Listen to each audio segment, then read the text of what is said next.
नमस्कार दोस्तों, स्वागत है आपका हमारे YouTube चैनल महेश प्रजापति। जैसे आपको पता है कि मैं इस समय 2022 का मैथ्स का और इंग्लिश का पूरा सॉल्यूशन दे रहा हूं। उसी तरह मैंने हिंदी मीडियम का भी आपको मैथ्स का और इंग्लिश का सॉल्यूशन दे दिया है। अब हम करने वाले हैं इंग्लिश मीडियम का इंग्लिश पेपर का सॉल्यूशन। तो आज हम पार्ट 1 देखेंगे, जिसमें हम क्वेश्चन नंबर 1 टू 4 इंक्लूड करने वाले हैं, और जो नेक्स्ट क्वेश्चन होगा 5 टू 7 वह हम लोग नेक्स्ट पार्ट में इंक्लूड करेंगे। तो चलिए स्टार्ट करते हैं। यह पार्ट 1 है, पार्ट 2 की लिंक आपको डिस्क्रिप्शन बॉक्स में मिल जाएगी। तो यहाँ पे क्वेश्चन नंबर हमारा जो 1A है, जो कि सब एक ग्रामर के बेस के ऊपर क्वेश्चन रहता है। मैंने पहले बता दिया पेपर बहुत ईजी आया था। तो पहला क्वेश्चन हमारा क्वेश्चन नंबर 1A, A1 उसमें बोल रहा है do as directed any four. यहाँ पे टोटल 5 क्वेश्चन दिया है। हमें केवल कितने क्वेश्चन करने, केवल 4 क्वेश्चन करने। जो अगर डाउट लगता है तो आप उस क्वेश्चन को छोड़ सकते हैं। तो मैंने पंक्चुएशन बोला था आपको छोड़ने के लिए, बिकॉज पंक्चुएशन आपका गलत हो सकता था, लेकिन बहुत सारे बच्चों ने किया बगैर ईजी आया था। You have never heard of बाज, ही आस्क्ड। अब यहाँ पे देखिए, यहाँ पे सबसे पहले हमें यू, कोई बोल रहा है, मतलब यू हमारा क्या होना चाहिए था, कैपिटल होना चाहिए था। You have never heard of बाज। बाज मीन्स क्या है, ये नाम है, तो ये क्या हो जाएगा, कैपिटल हो जाएगा। और यहाँ पे हम इन्वर्टेड कॉमा क्लोज कर देंगे, ओके। और ये क्वेश्चन लगा देंगे, और यहाँ पे फुल स्टॉप तो दिया ही है। तो क्या हो गया, यू यू कैपिटल किए और बी में बी कैपिटल किए। You have never heard of बाज, यहाँ पे question mark inverted comma close, he asked. ये हमारा पहला क्वेश्चन हो गया। अगर आपको नहीं आता था, इसको ही मैंने बोला था ऑप्शन में डालने के लिए, बिकॉज ये थोड़ा सा बच्चे कंफ्यूज जाते हैं।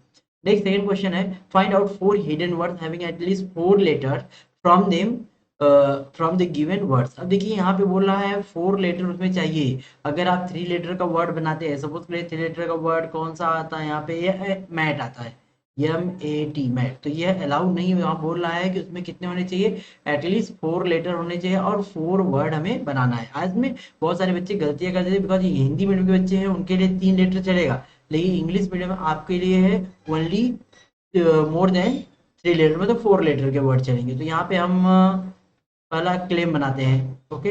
CLAIM क्लेम बन जाएगा। फिर उसके बाद प्लान, PLAN प्लान हो गया। उसके बाद मोशन, MOT, यस मोशन भी बन जाएगा, MOTION मोशन हो गया। 4 वर्ड है ना, बनाना है ना, तो इसे बना सकते हैं। उसके बाद प्रोक्लेम नहीं, मैं क्लेम,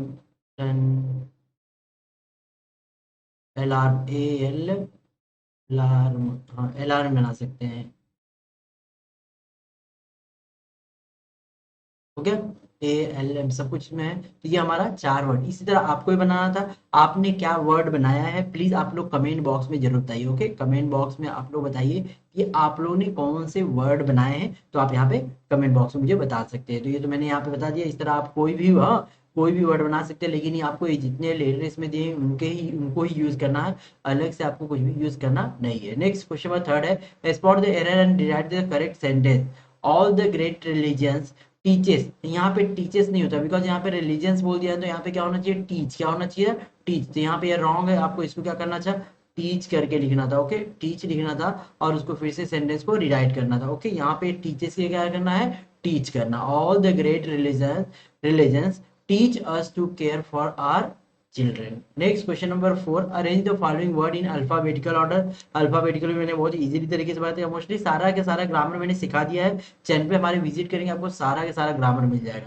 तो यहाँ पे देखिए, जो भी वर्ड दिए गए हैं, सारे वर्ड के जो फर्स्ट और सेकेंड में जो लेटर है वह सेम है। तो हम इनको सबको कैंसिल करेंगे, इसका इन, इसका इन, इसका इन, इसका इन। अब इसका थर्ड लेटर वी है, इसका डी है, इसका टी है, इसका क्यू है। तो सबसे पहले ABCD में क्या आएगा, डी आएगा। तो ये हमारा फर्स्ट हो जाएगा। उसके बाद क्यू आएगा, ये 2 हो जाएगा। अब फिर टी आएगा, ये 3, और ये वाला 4। इसी तरह आपको लिखना है, पहले इसको लिखना है, फिर इसको और लास्ट में इन्वेंशन लिखना है, ओके। चलिए क्वेश्चन नंबर 5, कंप्लीट, हाँ, complete the word chain. Word chain में बताया था, वर्ड चेन 3-4 तरीके से पूछ सकता है। कभी कभी नाउन पूछ देता है, कभी एडवर्ब पूछ देता है, कभी वर्ब पूछ देता है। तो यहाँ पे इन्होंने वर्ब पूछा है, तो आपको वर्ब से ही कंप्लीट करना। तो मैं भी बता दे रहा हूँ, आपने जो लिखा है आप लोग मुझे कमेंट करके जरूर बताइएगा। तो यहाँ पे कॉल, कॉल के बाद हमने एल से लेते हैं, लव लिख देते हैं, ओके। लव लीजिए, ओके। उसके बाद ई से स्टार्ट हुआ, तो हमें ई से नेक्स्ट अगला वर्ड स्टार्ट करना है, ईट। फिर टॉप, फिर नो, ओके। आपने क्या लिखा है कमेंट में मुझे जरूर बताइएगा। नेक्स्ट आते हैं हम क्वेश्चन नंबर A2 पे। A2 में क्या दिया गया है, यहाँ पे डू एज डायरेक्टेड ही करना है। एनी टू यहाँ पे 3 क्वेश्चन दिया है, 2 क्वेश्चन आपको करना है। पहला क्वेश्चन है prepare the word register for the of 4 words related to the given word. जो भी वर्ड दिया गया उससे आपको रिलेटेड वर्ड लिखना है। जैसे म्यूजिक, म्यूजिक किससे रिलेटेड, क्लासिकल म्यूजिक हो गया, ट्रेडिशनल म्यूजिक हो गया, म्यूजिक कंपोजर हो गया, सिंगर हो गया, ये सब रिलेटेड क्या है म्यूजिक से। तो आप बहुत सारे वर्ड म्यूजिक से रिलेटेड लिख सकते हैं। ओके ओके, तो यहाँ पे लिख लीजिएगा म्यूजिक, बना लीजिए म्यूजिक, और उसके बाद आप यहाँ पे रिलेटेड वर्ड डाल दीजिए, हेडिंग रिलेटेड वर्ड, चारों रिलेटेड वर्ड आप लिख दीजिएगा। ओके, सिंगर हो गया, कंपोजर हो गया, ट्रेडिशनल हो गया, और क्लासिकल म्यूजिक हो गया। ओके, इस तरह लिख सकते हैं। कोई भी वर्ड आपने क्या लिखा है प्लीज कमेंट करके इसका भी जवाब मुझे जरूर बताइए। नेक्स्ट अगला, doctor Kalam's own life was nourished bye multiple multiple facts. अब देखिए यहाँ पे जो ये सेंटेंस है बिगिन विथ, बिगिन विथ मैंने बताया था कितनी बार, बिगिन द सेंटेंस विथ। अगर बिगिन विथ आता है इसको हम चेंदवाइज कहते हैं। चेंदवाइज में मोस्टली बिगिन विथ इस तरह पूछा जाता है। तो यहाँ पे क्या करना है, मल्टीपल फैक्ट्स। अब यह पीछे वाला क्या दे दिया, आगे करना है। और यहाँ पे वाज नरिश्ड बाय, ये कौन सी वॉइस है, यह पैसिव है। ओके, यह पैसिव वॉइस है। इसको हमें किस में कन्वर्ट करना है, एक्टिव में। किस में करना है, एक्टिव में। मैंने पहले ऑलरेडी आपको वीडियो बता दिया है, ग्रामर सिखा दिया है कैसे पैसिव से एक्टिव में बदलना होता है। यहाँ पे देखिए नरिश्ड, वाज नरिश्ड कब आता है, जब सेकेंड फॉर्म रहता है तब आता है। मतलब जब यह पास्ट में रहा होगा तभी वाज नरिश्ड आया। तो हम इसको क्या लिखेंगे, आंसर में लिख रहा हूँ multiple fats nourished, NOUR। Nourish की स्पेलिंग है, ध्यान दीजिएगा, नरिश्ड। और डॉक्टर कलाम्स ऑन लाइफ, ये हमारा आंसर हो गया। ओके, ये multiple fats nourished doctor Kalam's on life, ये हमारा आंसर हो गया। अब इसको अगर हम एक्टिव बन गया, अगर इसको चेंज करेंगे ना तो ये ऊपर वाला जो क्वेश्चन दिया ना वो बनेगा हमारा। Next question number 3, rewrite the sentence by using no sooner than. No sooner than भी मैंने आप लोगों को पढ़ाया था। नो सूनर देन बहुत ईजी है। अगर सेंटेंस में एज सून एज है उसकी जगह हमें क्या लिखना है, यहाँ पे नो सूनर लिखना है, नो सूनर। उसके बाद यहाँ पे हेल्प नहीं दी है तो यहाँ पे कौन सा फॉर्म है, सेकंड फॉर्म। सेकंड फॉर्म रहता है तो क्या निकालते हैं, डीड। तो हम निकाल लेंगे नो सूनर डीड, और सब्जेक्ट क्या है वी, और जब डीड निकल गया तो क्या बन जाएगा, go. No sooner did we go to a rocky beach, और इस कॉमा की जगह क्या लिख देना है, then we saw the spread of the majestic ocean। ये हमारा आंसर होगा। बहुत इजी है, ऑलरेडी मैंने सारा सारा ग्रामर सिखा दिया है, इसलिए मुझे बहुत खुशी है कि बच्चे ग्रामर तो किए ही होंगे, पैराग्राफ में दिया हो या तो यहाँ पे दिया हो। चलिए नेक्स्ट आते हैं क्वेश्चन नंबर 1B में। 1B का जो क्वेश्चन दिया गया एबी डू एज डायरेक्टेड है। यहाँ पे क्या बोल रहा है, एनी वन, 2 क्वेश्चन दिए, कोई एक ही क्वेश्चन करना है। और ये क्वेश्चन मैंने आप लोग को मॉडल ऑक्सिलरी ऑलरेडी बता दिया था। मॉडल ऑक्सिलरी यहाँ पे आ गया, pick out the modal auxiliary and state its function. यहाँ पे जो कुड है ना, ये पास्ट का क्या दिखाता है, एबिलिटी दिखाता है। कैन और कुड, कैन और कुड एबिलिटी के लिए होता है कि कुड क्या होता है, पास्ट की एबिलिटी है। बट यहाँ पे ना, could I use your computer for surfing, तो यहाँ पे क्या है, ये परमिशन के लिए है। तो आपको यहाँ पे कुड नहीं लिखा है। कुड अगर आपने पास्ट अगर एबिलिटी लिखते हैं तो आपको मार्क्स नहीं दिया जाएगा, बिकॉज यहाँ पे वो क्या है, एज ए परमिशन दिखा रहा है। तो आपको यहाँ पे कुड लिखना है और इसके सामने लिख देना है परमिशन। ओके, आज में अगर आपने पास्ट एबिलिटी लिखा तो मार्क्स नहीं मिलेगा, ध्यान दीजिएगा। बिकॉज यहाँ पे वो बोल रहा है, पूछ रहा है कि मैं आपका कंप्यूटर सर्फिंग के लिए, नेट सर्फिंग के लिए यूज कर सकता हूँ, इस तरह। Next, name, when we are designing the first Macintosh computer, it all came back to me. देखिए यहाँ पे it all came back to me, ये हमारा क्या हो जाएगा, ये हमारा main clause. Okay, main clause होता है। और यहाँ पे कंजक्शन क्या है, व्हेन है। व्हेन किसके लिए आता है, समय के लिए आता है। और यहाँ पे क्या होगा, व्हेन वी वर डिजाइनिंग, तो ये क्या हो जाएगा हमारा एडजेक्टिव क्लॉज होगा, क्योंकि सॉरी एडवर्ब क्लॉज होगा। और एडवर्ब क्लॉज के कई टाइप्स होते हैं। यहाँ पे व्हेन आया समय के लिए, तो हम ये सबऑर्डिनेट क्लॉज में क्या लिखेंगे, एडवर्ब क्लॉज ऑफ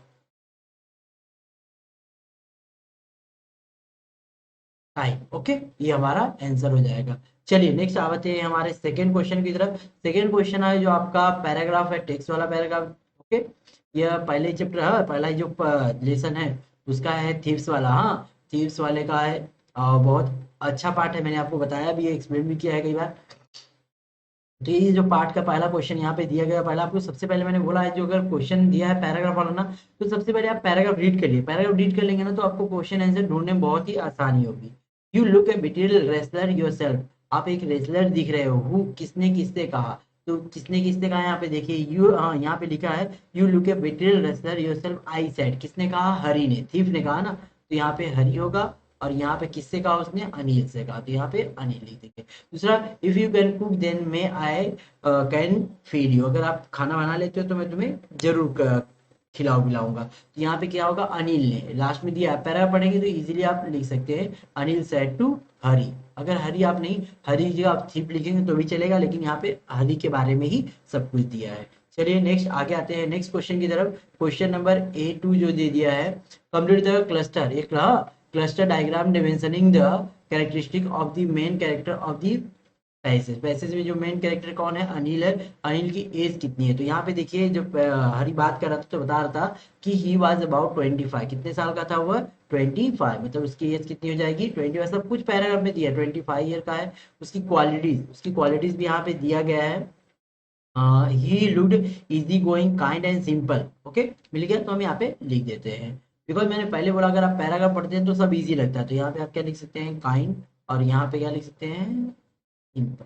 उसके बाद physical appearance, tall and lean, everything is given in your paragraph, so you have to read the paragraph before searching for the your answers, okay, जब भी आंसर आप search करें उसके पहले आप पैराग्राफ जरूर रीड करें। नेक्स्ट क्वेश्चन नंबर A3 में आ जाते हैं। A3 आपको मीनिंग क्वेश्चन आता है, मीनिंग आता है, अपोजिट वर्ड आता है, ओके इस तरह का वर्ड आता है, तो यहाँ पे क्या हमारा जो दिया गया है मीनिंग लिखना है, okay. And flattery, flattery means क्या होता है, किसी की तारीफ करना, चापलूसी करना, झूठी तारीफ करना जिसको बोलते हैं, तो इन सेंसर प्रेज होगा, ऑप्शन ए करेक्ट होगा। इसी तरह सेकंड का अपीलिंग, अपीलिंग का क्या होगा यहाँ पे, attractive, option number B correct.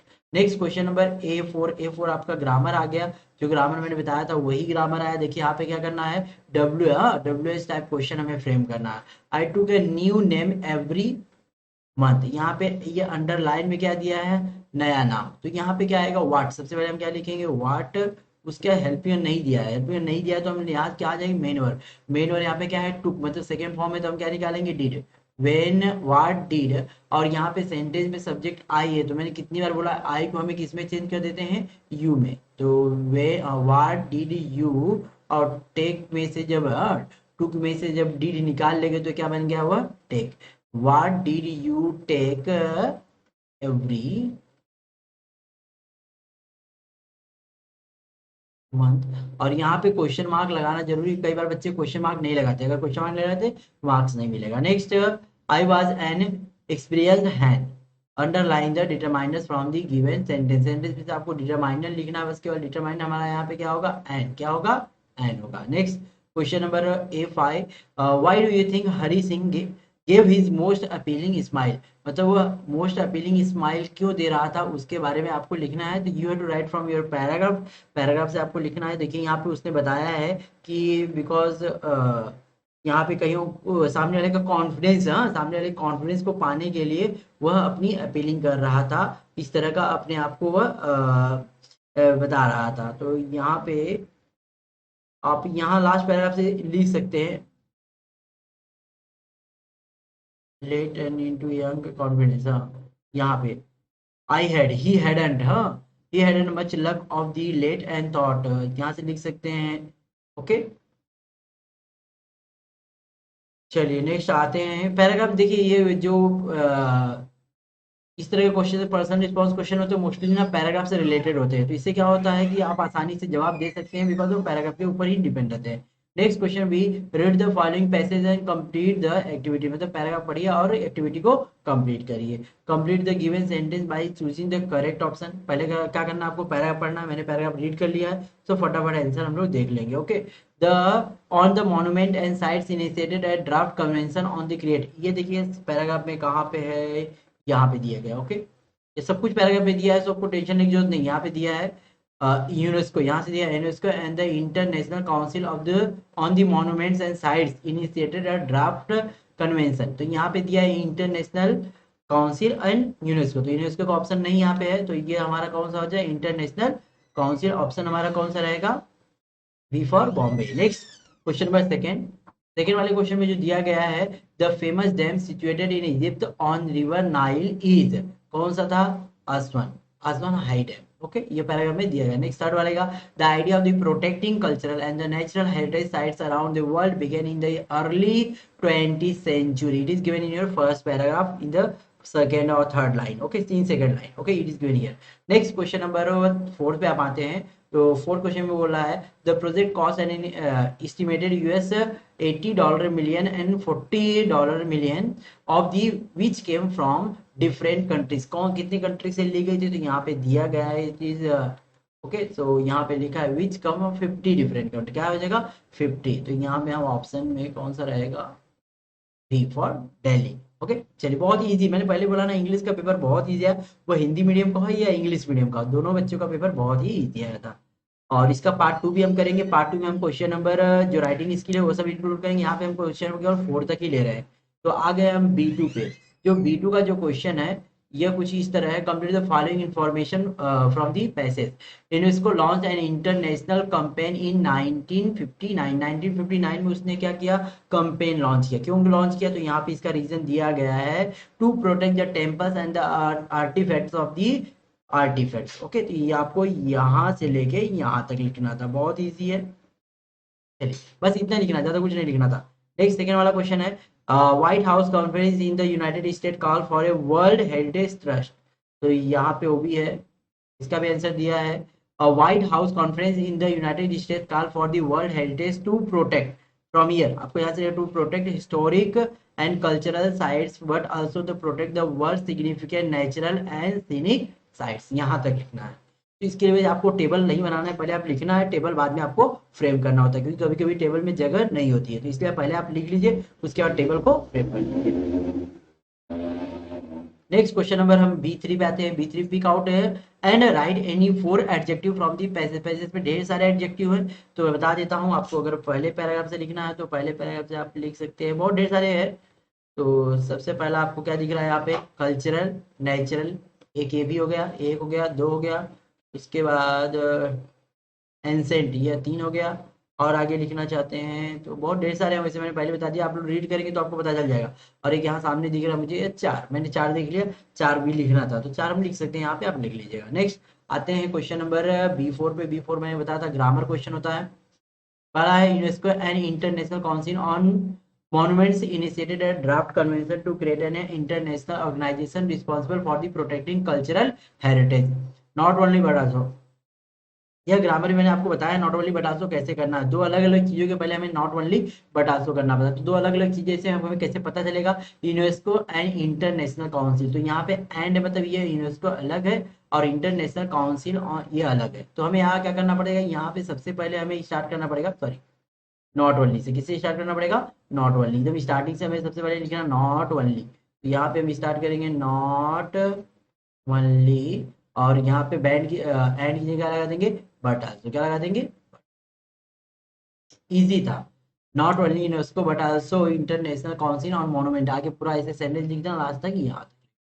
Next question was second. In 1968, the International Union for Conservation of Nature developed similar goals and presented them at the United Nations Conference on Human Environment in Stockholm, Sweden in 1972.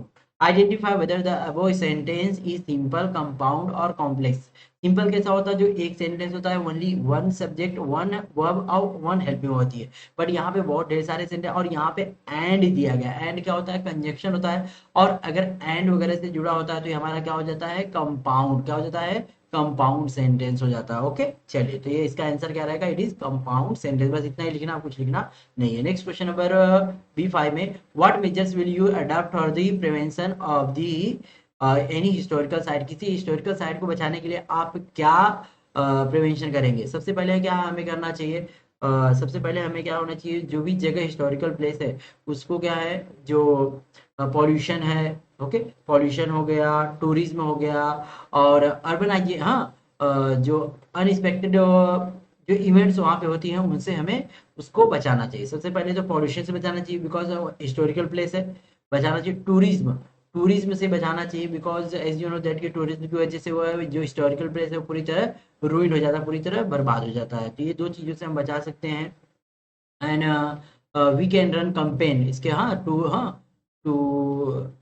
Prevent, to how to prevent any historical sites, ये किसी भी historical site को कैसे बचाते हैं उसके लिए हम क्या है कंपेन भी चला सकते हैं लोगों के प्रति जागरूकता फैलाने के लिए। इस तरह हम सेंटेंस लिखना है। चलिए क्वेश्चन नंबर हम आते हैं क्वेश्चन नंबर 3 पर। यह आपका पोएम्स आ गया, और पोएम के यहाँ पे दो क्वेश्चन होते हैं, मैंने पहले बताया था। क्वेश्चन नंबर 3A और 3B होगा। 3A आपका पैराग्राफ दिया, पोएम दिया रहेगा, पोएम में से आपको क्या करना है, जस्ट क्वेश्चन आंसर को बताना है, लिखना है। तो इसके लिए आपको पोएम पहले रीड कर लेना, उसके बाद फटाफट आंसर देना है। State whether the following statements are true और फॉल्स। ट्रू और फॉल्स में सबसे पहले मैंने बताया था आपको पढ़ना है, उसके बाद ही आंसर देना है, सही है कि गलत है। Animal shows their relation to us, जब आप रीड करेंगे तो इसमें आपको मिलेगा, तो ये हमारा क्या होगा, ट्रू होगा। Humans have given up many good qualities, yes it is also true. Animals sweat and whine about their condition, कभी नहीं, तो ये क्या हो जाएगा हमारा, फॉल्स हो जाएगा। Animals are placid and self content, ये यहाँ पे दिया है सेल्फ कंटेंट, तो ये यहाँ पे ऑप्शन ये भी हमारा ट्रू है। तो आपको सेंटेंस पूरा पूरा लिखना है, सामने ट्रू और फॉल्स, ट्रू है तो ट्रू लिखिए, फॉल्स है तो वो सामने डैश मार के लिख सकते हैं। क्वेश्चन नंबर नेक्स्ट आते हैं A2 पे। यहाँ पे क्वेश्चन क्या दिया है, answer the following question with the help of the given extract, extract की हेल्प से जवाब देना है। What craze do animal never display, why, कौन सा क्रेज, कौन सी पागलपंती ये जानवर नहीं दिखाते हैं और क्यों। तो सबसे पहला कि यहाँ पे है दे डू नॉट, नॉट आया ना, समझ जाइए, तो ये पूरा ये दिया गया, ओके, ये पूरा का पूरा यहाँ से आप ये पूरा दे डू नॉट स्वेट, ये यहाँ से लेके, और क्यों करते हैं, because they are so placid and self content, last में लिख सकते हैं because they are so placid and self content, बस इतना लिखना है। सबसे पहले लिखना है they do not sweat and whine about their condition, they do not lie awake in the dark and sweep for their sins, or they do not make any sick discussing their duty to God because they are so placid and self content, बस इतना ही लिखना था। अगर इतना आप लिखते हैं तो आपको 2 मार्क्स आसानी से मिल जाता है। नेक्स्ट क्वेश्चन आते हैं, क्वेश्चन नंबर A3 आ गया आपका, pick out examples of the historical question from the extract. Rhetorical question क्या होता है, जो आपका हेल्पिंग वर्ड से स्टार्ट होता है। जैसे यहाँ पे एक क्वेश्चन ही दिया गया है इस पैराग्राफ में, इस एक्सट्रैक्ट में, ये वाला, did I pass from here to here, आपको पूरा यहाँ से लेके यहाँ तक लिखना था, इसका आंसर हो जाएगा, इसके लिए आपको 1 मार्क्स दे दिया जाएगा।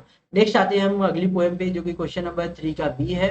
Read the following poem and right appreciation of it with the help of the given point in the paragraph format. देखिए हिंदी मीडियम के जो बच्चे होते हैं उनका जो एप्रिसिएशन का फॉर्मेट होता है वो एज ए पॉइंट वाइज होता है, बट आप इंग्लिश मीडियम बच्चों का जो फॉर्मेट होता है वो पैराग्राफ वाइज होता है। तो नाइट ऑफ द स्कॉर्पियन ये पोएम है, इस पोएम से यह लिया गया है। तो इस पोएम का पूरा यस टाइटल लिखना है, नेम ऑफ द पोएट लिखना है, टाइटल लिखना, नेम ऑफ द पोएट, उसके बाद rhyme scheme, figure of speech and central idea और थीम लिखनी है। तो ऑलरेडी मैंने यहाँ पे लिख लिया, आप इसको देख लीजिएगा। यह आपका night of the scorpion, night of the scorpion, इस पोएम का पूरा यह हमारा एप्रिसिएशन है। चाहे तो हमारे चैनल पे विजिट करिए, आपको एप्रिसिएशन पूरा का पूरा सारे के सारे जितनी भी पोएम्स हैं उनका मिल जाएगा। तो यहाँ पे इसका है, ओके। अब नेक्स्ट आते हैं, हमारा लास्ट क्वेश्चन है क्वेश्चन नंबर 4A जो 4B। 4A क्वेश्चन जो आपका रहेगा ना, एक पैराग्राफ दिया होगा जो कि नॉन टेक्सुअल क्वेश्चन होगा, नॉन टेक्सुअल पैराग्राफ होगा, जहाँ से आपको क्या करना है, एज जैसे क्वेश्चन नंबर 2A में आपने किया ऐसे यहाँ पे भी आपको क्वेश्चन आंसर ढूंढना है। तो ये क्या दिया है, पहला क्वेश्चन है complete the chart on the life stage of the fireflies. यहाँ पे पूरा पैराग्राफ किसके ऊपर है, फायरफ्लाइज के ऊपर है। तो आपको पहले रीड कर लेना है, बिकॉज इसी का आपको क्या लिखना पड़ेगा, बाद में समरी लिखना है। तो आप ये पढ़ के रखेंगे तो आपको आइडिया आ जाएगा किसके बारे में है, तो आसानी से आप उसका समरी भी लिख सकते हैं। समरी मैंने बताया कैसे लिखने का, नहीं आता तो आप छोटे छोटे सेंटेंस को क्या करके लिख सकते हैं। आपको 6-7 लाइन लिखना है, ज्यादा लाइन नहीं है, 6-7 लाइन बस, ओके।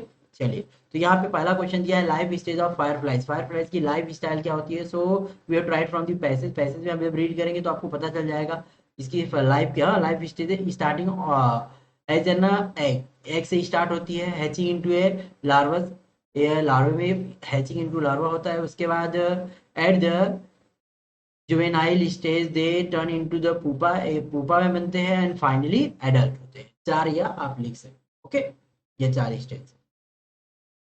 नेक्स्ट क्वेश्चन आते हैं, write 2 reason for the conservation of the fireflies, fireflies को हमें क्यों बचाना चाहिए, तो यहाँ पे conserving them is essential for the human life as the fireflies are a key part of the food food web. यहाँ पे देखिए ये दिया हुआ है तो आप इसको यहाँ से, और they are the predator of the agricultural pest, यहाँ तक लिख सकते हैं। अगर यहाँ तक आपने लिख दिया तो आपको ये 2 मार्क्स मिल जाता है क्वेश्चन नंबर A2 पे। उसके बाद क्वेश्चन नंबर A3 आपका आ गया, और यहाँ पे लिखना है आपको एंटोनिम्स, एंटोनिम माने अपोजिट वर्ड लिखना है, लेकिन वर्ड यूजिंग द प्रीफिक्स।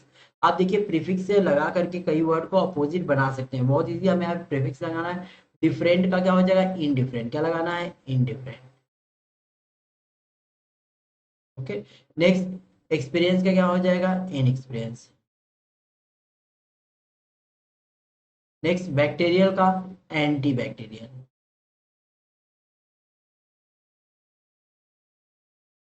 इस तरह आपको प्रीफिक्स लगा के ही बनाना है, बिकॉज वहां पे पहले बोल दिया है तो प्रीफिक्स ही लगाना, और प्रीफिक्स लगा के हम मोस्टली अपोजिट वर्ड बनाते हैं। नेक्स्ट नेचुरल का unnatural.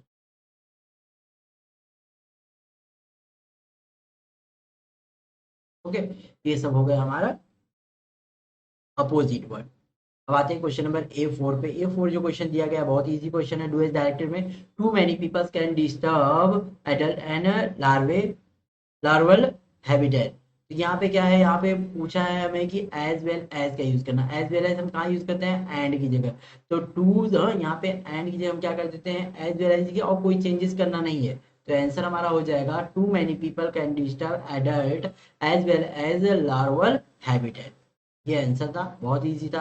Next, these react together to produce photons. यहाँ पे क्या होगा, टू फोटोन्स, क्योंकि हमें यहाँ पे इन्फिनिटिव पूछा था। इन्फिनिटिव क्या लिखना आपको, टू प्रोड्यूस, आपको एज ए सेंटेंस में बाहर लिख देना है, बस इतना ही आपका आंसर रहेगा। नेक्स्ट क्वेश्चन नंबर A5 दिया है, can you think of any other insect that teaches us some values of life. क्या आप दूसरे ऐसे किसी इंसेक्ट के बारे, ये किसके बारे में था, फायरफ्लाइज के बारे में। उसी तरह आप दूसरा बताना है कोई ऐसा इंसेक्ट है जो कि हमें क्या करता है, सिखाता है, हमें वैल्यू सिखाता है, उसके बारे में लिखना है।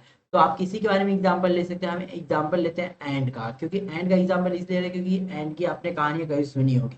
एंड कैसे होते हैं, डिसिप्लिन वाले होते हैं, बहुत डिसिप्लिन वाले होते हैं, और साथ साथ में हार्ड वर्कर भी होते हैं। हार्ड वर्कर मतलब कैसा होते हैं, जैसे कभी कभी देखा होगा आपने, जितनी उनकी कैपेसिटी नहीं होती उसके उससे ज्यादा वजन हुआ क्या करते हैं, कभी कभार कैरी करते हैं, जिसे बोलते हैं डिसिप्लिन होता है उनके में। अगर वह एक रो में चलते हैं तो एक रो में चलते मार्च करते हैं, देखे ना आपने, एक रो में मार्च करते हैं, इस तरह। तो इनके अंदर डिसिप्लिन होता है, साथ साथ में और वो क्या करते हैं, हार्ड वर्कर भी होते हैं, बिकॉज दे कैन कैरी, हाँ, they can carry any weight over than their body. उनकी बॉडी से भी ज्यादा वेट को क्या करते हैं, कैरी कर सकते हैं। इस तरह आप कोई भी एग्जांपल ले सकते हैं, जो भी इंसेक्ट आपको लगता है, लेकिन उसका एग्जांपल देना जरूरी है, जो हमें कुछ कुछ सिखाते हैं।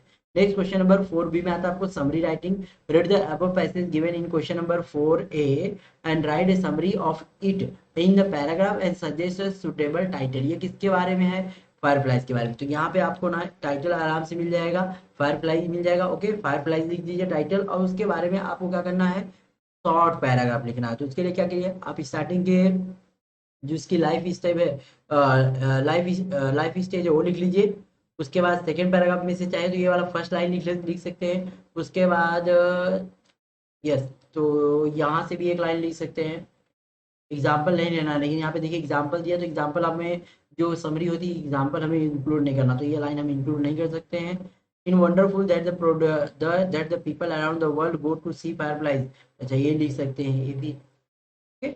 इस तरह आपको क्या है, समरी लिखना है। अगर बच्चों का मार्क्स अगर कम होता है, अगर 35 नहीं आता है, अगर वो पास नहीं होते हैं, तो यहाँ पे आपको पूरा का पूरा मार्क्स समरी में दे दिया जाता है। अगर आप लिखते हैं तो आपको समरी में पूरा पूरा मार्क्स देके पास किया जाता है। तो यहाँ पे हमने पार्ट 1 लिया था, जिसमें हमने क्वेश्चन नंबर 1 to 4 एक्सप्लेन किया। इसी तरह इंग्लिश मीडियम का जो पार्ट 2 होगा उसकी भी वीडियो की आप लिंक डिस्क्रिप्शन बॉक्स में मिल जाएगी, जहाँ से आप जाके रिमेनिंग क्वेश्चन देख सकते हैं। तो ये हो गया हमारा सारा का सारा क्वेश्चन।